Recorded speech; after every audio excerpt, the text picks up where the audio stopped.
Puede ser que usted sea el tipo de personas que quiere bajar de peso, pero le cuesta, no sabe bien cómo y es todo un reto. O puede también que usted sea el tipo de personas que está bien con su peso, pero no sabe las consecuencias que puede tener el sobrepeso en la salud. Para todo eso vamos a hablar en detalle en el podcast de hoy, obesidad, cómo prevenir.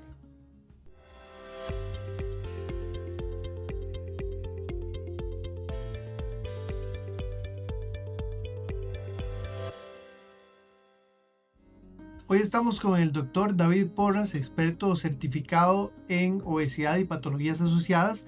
Doc, muchas gracias por acompañarnos. Es un gusto. La obesidad en nuestro país, ¿cómo se compara con otros países del mundo? ¿Qué tan grave es esta condición en nuestro país? Bueno, yo creo que lo primero que tenemos que decir es que la obesidad se considera la verdadera pandemia del siglo XXI. Las cifras no varían mucho de un país a otro, aunque los países en vías de desarrollo se consideran un poquito más elevadas que en otros países. Sin embargo, estamos muy cerca de los primeros lugares a nivel global porque las incidencias se calculan en porcentajes por cada 100.000 habitantes. Costa Rica, tuvo en el año 2009 su primera encuesta nacional de salud o de nutrición, que arrojó básicamente un dato que decía que entre sobrepeso y obesidad la población en general alcanzaba un 64.3%. ¡Wow! Eso fue en el 2009. Se supone que para el 2019, porque esta encuesta se hace cada 10 años, tenía que actualizarse. Fueron los predios de la pandemia y al final pues no se hizo. El estudio había que hacerlo de alguna manera para dar una radiografía de la situación real, y lo que se realizaron fueron estudios independientes. Por ejemplo, la Caja Costarricense de Seguro Social realizó un estudio de riesgos de enfermedad cardiovascular. Ministerio de Educación Pública, salud nutricional en las escuelas. Y se hicieron varios estudios que al final se reunieron para sacar una cifra que hoy, honestamente, es alarmante. Actualmente tenemos entre sobrepeso y obesidad 74.2% de la población. Cifras alarmantes, como dijo usted. Alarmante, sí. Ahora, la obesidad se tiende por cuestiones sociales a relacionarla mucho más con temas estéticos que con temas de salud. Y yo creo que eso es algo importante de qué problemas reales y qué tan riesgoso es estar en condición de obesidad. Bueno, aquí hay dos aristas que analizar de forma independiente. ¿Cómo conceptualizamos, cómo entendemos y cuál es el cambio que debe haber a nivel de, para ponerlo de una forma coloquial, cómo cambiar el chip, no solamente del profesional de salud, sino de la misma población, acerca de cómo vemos o cómo abordamos la obesidad? Ya no es un asunto estético, ya no es un asunto ni siquiera de trastorno de conducta alimentaria, ni siquiera es un asunto de estilos de alimentación regionales, sino que ya estamos hablando de una patología crónica, seria, progresiva, degenerativa, neuroconductual, ahora podemos hablar de eso, multifactorial y multicausal, que se asocia a un franco deterioro de la salud. Lo que le acabo de decir es la definición de obesidad por la Organización Mundial de la Salud y la Asociación Americana de Estudio de la Obesidad. Bueno, y esta complejidad hace que también cada caso sea muy específico, porque existen personas que pueden comer muy similar y tener efectos muy diferentes en su cuerpo. O Es lo correcto, solo que eso es un solo factor. Cuando sí. decimos multifactorial es que tenemos involucrados muchos factores, y cuando decimos multicausal es porque hay muchas causas involucradas. Ujú. Solo para mencionarles algunos desde el punto de vista factorial.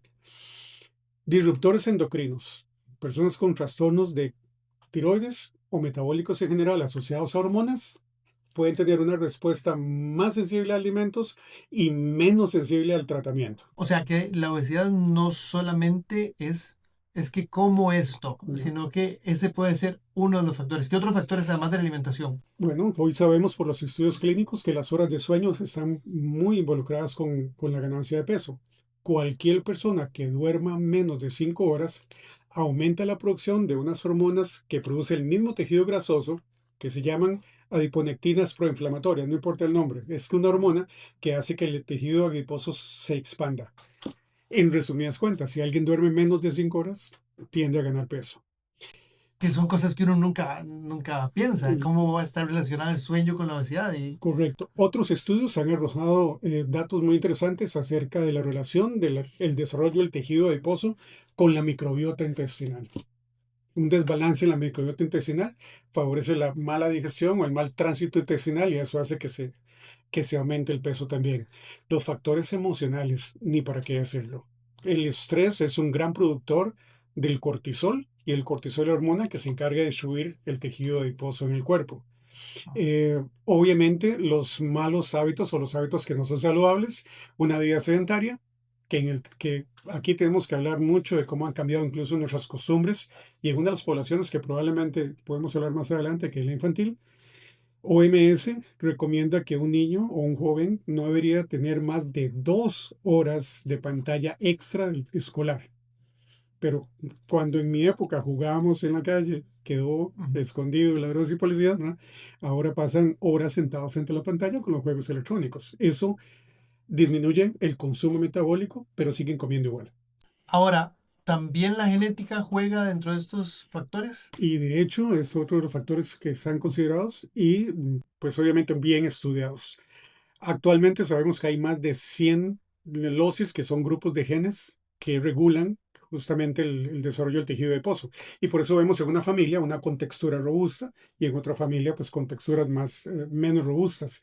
Sin embargo, el concepto de genética está girando hacia un nuevo concepto que se llama epigenética. Y la epigenética es el desarrollo de medicamentos de alta tecnología que pueden penetrar el ADN y cambiar esa información y modificar la enfermedad. Me llamó la atención ahora que estaba hablando de la obesidad infantil, la obesidad de niños. ¿Qué pueden hacer los padres de familia en cuanto a hábitos para inculcarle a sus hijos para que no desarrollen una obesidad? Bueno, ese es un punto medular en lo que es las proyecciones a cifras futuras. El grupo que más crece en incidencia de obesidad es justamente el grupo entre los 5 y los 16 años de edad. Uy, Número uno, creo que la actividad física y el control del tiempo frente a pantallas es algo sumamente importante donde los padres juegan un papel preponderante, ¿no? Lo que no hace mucho tiempo le llamaron la chupeta electrónica, pues sigue siendo uno de los factores ah, principales para la ganancia de peso en este grupo de edad.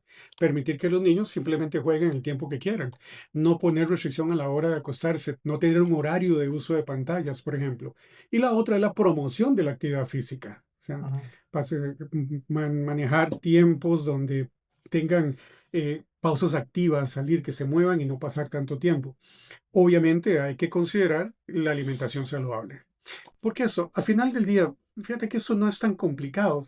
Si entendemos la obesidad desde el macro, vemos una balanza inclinada hacia un lado y que tratamos de nivelarlo. ¿De qué estoy hablando? La obesidad no es más ni menos que un desbalance entre consumo y gasto. Si consumo más de lo que gasto, voy a acumular. Punto. Ajá. Entonces aquí es donde viene el juego de qué es lo que podemos hacer. Y durante, Famoso déficit calórico, digamos. sí, lo que pasa es que eso funciona en circuitos cerrados. Si lo Ajá. que yo como lo puedo gastar, no tendríamos los problemas que tenemos. Lo que pasa es que entre lo que yo consumo y lo que yo puedo gastar, hay todo un juego metabólico de los factores que estábamos hablando que intervienen. No todo el mundo gasta igual. No gasta igual un tráiler que un Volkswagen, gasolina. Entonces hay que considerar muchos efectos para poder nivelar esa balanza y es donde entraron en juego a partir del año 2014 esta nueva línea de medicamentos que vinieron a cambiar la forma en la que tratábamos a la obesidad. Ahora, yo tengo cierto sobrepeso, pero me siento bien. ¿Puedo estar en riesgo sin saberlo? Bueno, si nos apegamos a la definición de que el sobrepeso y la obesidad están asociados a un deterioro de la salud, tendríamos que decir que ninguno de los que estamos en este gran porcentaje somos realmente sanos. Y aquí viene la otra condición que es muy, muy interesante de analizar. Nosotros hemos hablado durante mucho tiempo del anormalmente normal. ¿Qué significa eso? La gente que se siente bien, la gente que Ajá. yo le hago un examen de sangre y su colesterol, su prueba de función renal, todo aparece normal, su azúcar está normal y sin embargo está con un índice de masa corporal cercano a la obesidad o en sobrepeso elevado. ¿Qué es lo que realmente está pasando ahí? Bueno, hoy entendemos, y tal vez, perdóname lo técnico del término, porque no hay- el término te lo puedo explicar en forma sencilla, pero se llama la carga alostérica. ¿Qué significa eso? Es la capacidad que tiene mi organismo de manejar los tejidos y todo normal, aunque esté siendo agredido a lo micro. Es que ese es otro término un poco técnico. Esto se llama lipotoxicidad. Y la lipotoxicidad es la infiltración del tejido graso en los tejidos. Pero yo tengo la capacidad de defenderme y tratar de nivelarlo. La mala noticia es que eso tiene un límite. Entonces, muchos de las personas que se sienten bien, que tienen valores de química sanguínea normal, tienen un límite. Y cuando ese límite se acaba, viene el debut diabético. Aparece la diabetes, aparece la presión alta, aparece el hígado graso, aparece la apnea del sueño y aparecen, óigame bien, 236 patologías asociadas a la obesidad directamente, dentro de las cuales hay 13 tipos de cáncer.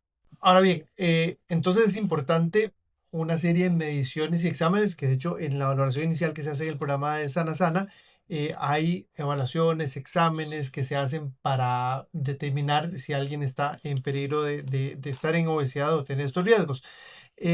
Pero ante la multifactorialidad que usted estaba hablando, Ujú. em, ¿qué tan riesgoso es estar expuestos tan constantemente a estas dietas universales? Que la dieta keto sirve para todo el mundo, que la dieta, el ayuno intermitente sirve para todo el mundo, o Claro, qué tan individual debería ser este proceso. claro. Bueno, aquí tenemos dos conceptos. Uno es la detección y diagnóstico y clasificación de la obesidad, Ujú. y otra cosa es entrar, digamos, en la parte nutricional y las dietas. Podemos Ok. ir por partes.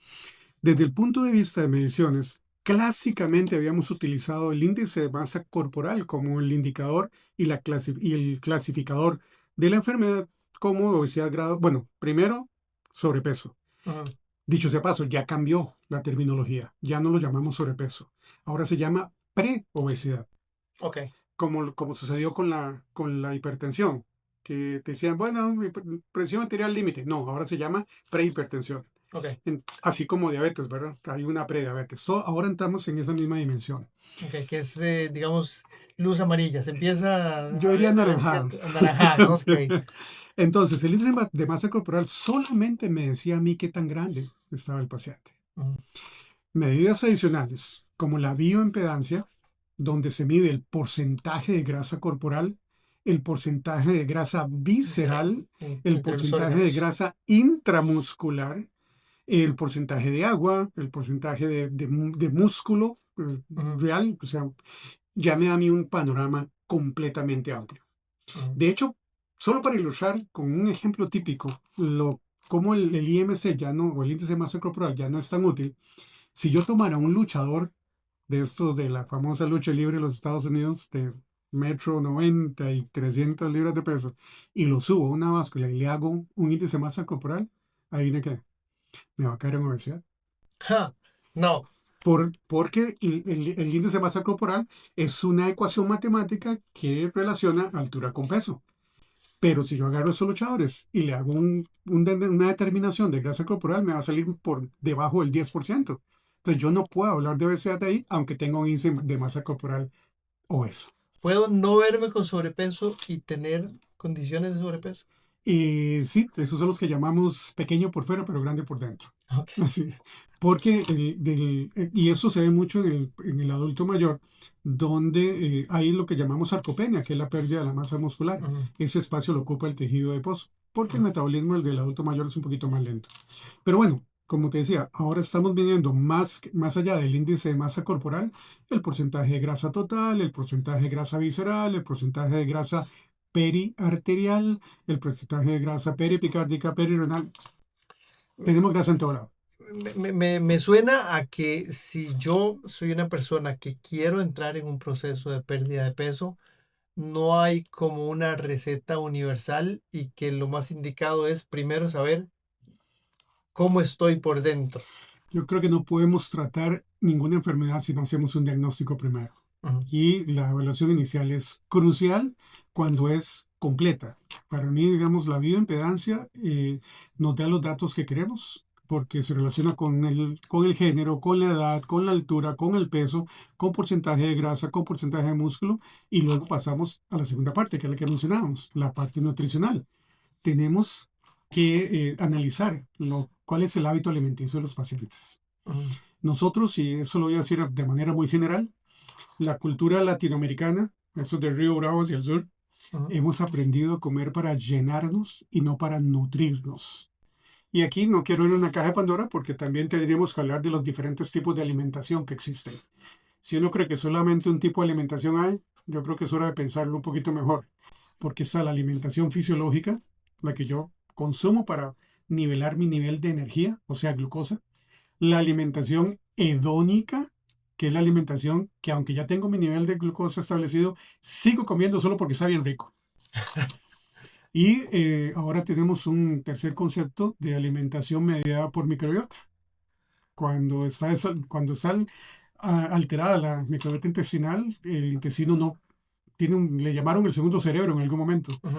Tiende a enviar señales al cerebro, decirle, mira, no estoy absorbiendo lo que estás comiendo, así es que come un poquito más. Y está dentro de lo que está mencionando la alimentación mental, porque el estrés, ahora me estaba diciendo que el cortisol afecta, la alimentación emocional, porque después también los procesos de ansiedad me pueden afectar también, la rutina de sueño y demás. Ujú. Entonces, sí es un asunto complejo. Yo creo que podemos simplificarlo de alguna manera definiendo cuáles son los pilares del tratamiento de la patología llamada obesidad. Ok. Imaginemos una casa, no sé, con un techo triangular partido a la mitad. Ujú. ¿Ok? Las dos mitades de los techos son actividad física Ujú.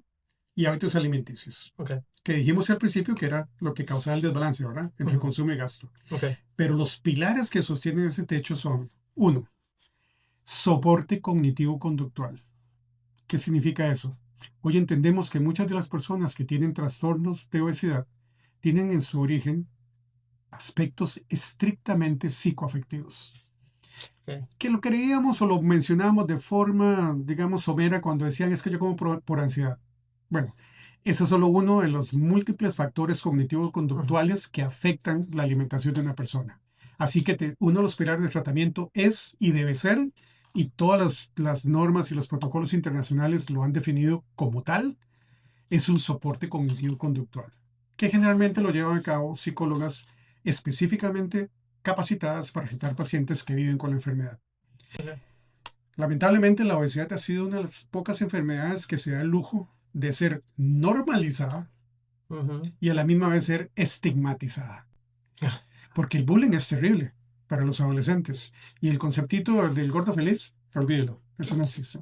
Y eso también, hablamos al principio de que hay personas que intentan bajar de peso, no pueden, fracasan y eso es un círculo vicioso también de intento, no puedo, entonces me siento peor. Y entonces, ¿qué Y, consejo le daríamos a una persona que está en ese proceso? y causa Quiero perder frustración. de peso y estoy frustrado Ujú. o frustrada. ¿Y qué consejo le daríamos a una persona así? Bueno, yo quisiera darles el consejo no solamente como profesional, sino como alguien que vive la enfermedad. Yo vengo de 119 kilos de peso, No. de pantalón 42. Actualmente, cuando el día que me puse en 34, toqué la cima del mundo. El primer consejo es, esto no es una carrera a 100 metros, esto es un ultramaratón. Y como enfermedad crónica que es, el tratamiento debe mantenerse en la medida de lo posible con la ayuda de la farmacología, del soporte cognitivo-conductual y en última instancia, en la última línea de defensa que es la cirugía bariátrica, pero después de obtener el objetivo, debo mantenerme ahí sabiendo que lo que yo padezco es una enfermedad crónica. ¿Qué le pasa a un diabético si deja de tomar su medicamento?